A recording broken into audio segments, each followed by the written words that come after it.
घटना 2 दिवस आधी म्हणजे परवा रात्री घडली आणि तिथे माझी मुलगी होती आणि आज मी पोलीस स्टेशनला मंत्री म्हणून नाही तर आई म्हणून मी आलेली आहे.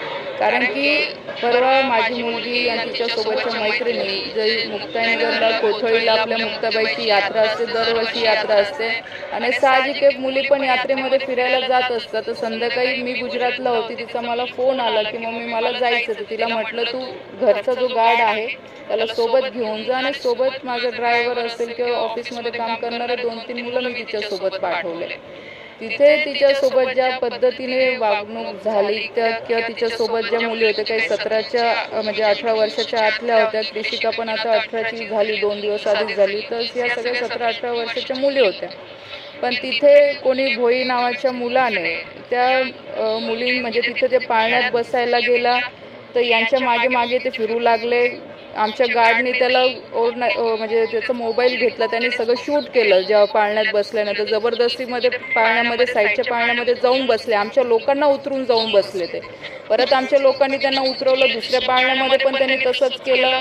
ठीक आहे, मग आता बसल्यानंतर व्हिडिओ त्यांनी सगळ्यांशी म्हणजे व्हिडिओ वगैरे काढले. नंतर जो माझा गार्ड गेलेला होता त्याला थोडी शंका आली, त्याने त्याचा मोबाईल घेतला की याने नेमकं व्हिडिओ काढला की काय केलं बघायला. तर त्या गार्डसोबत पण यांनी सगळ्यांनी दादागिरी केली. त्याची कॉलर पकडली, त्याला धक्काबुक्की केली आणि जवळपास 30-40 मुलांचा माहोल तिथे जमा झाला. आणि हे 2-3 लोक असल्यामुळे काही बोलू शकले नाही. त्या मुली पण तिथून घाबरून गेल्या. निघताना त्या मुलांनी या मुलींना धक्काबुक्की केली. काल मी म्हणजे आज सकाळी मी आली, काल कृषिकाशी मी रात्री व्यवस्थित बोलली कारण ती घाबरलेली होती. मी इथे नसल्यामुळे ती मला व्यवस्थित काही सांगू शकली नाही. आज सकाळी मी तिच्याशी बोलली तर तिने मला असं सांगितलं की 24ला जे म्हणजे हे आमचं घराचं आधीपासून आहे की आम्ही एकादशीच्या दिवशी फराळ वाटप करत असतो. नेमकी मी पण त्या दिवशी नव्हती, मला पालला कार्यक्रम होता म्हणून मी सकाळी गेलेली होती. तर ती बोलली की त्या दिवशी म्हणजे मी तिला पाठवलं होतं फराळ वाटपला. त्याही दिवशी असाच प्रकार तिथे झाला. म्हणजे ते हेच मुलं तिथे आजूबाजूला तिचे फिरत होते आणि चुकीच्या नजरेने बघत होते.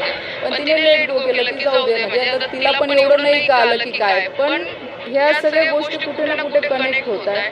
जर ह्या मुक्ताईनगरमध्ये अशा प्रकारच्या घटना घडत असतील तर हे किती दुर्दैव म्हणावं की आज ह्या लोकांना माहीत होतं की ती माझी मुलगी आहे. तर आज एक म्हणजे मंत्री म्हणून किंवा खासदाराच्या मुलीसोबत जर असं होऊ शकतं तर बाकीच्या मुलींचं तर आपण विचारच करू शकत नाही.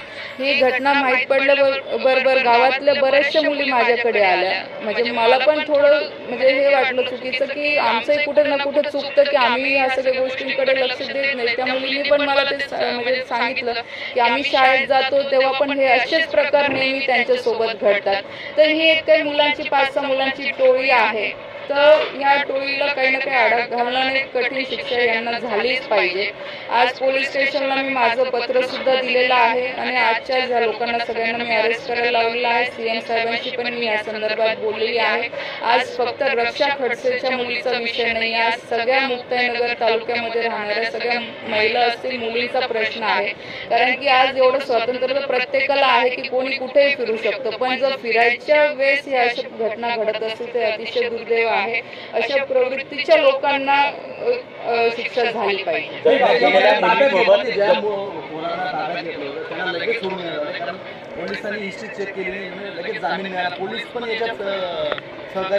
नाही, काल आता मी DYSP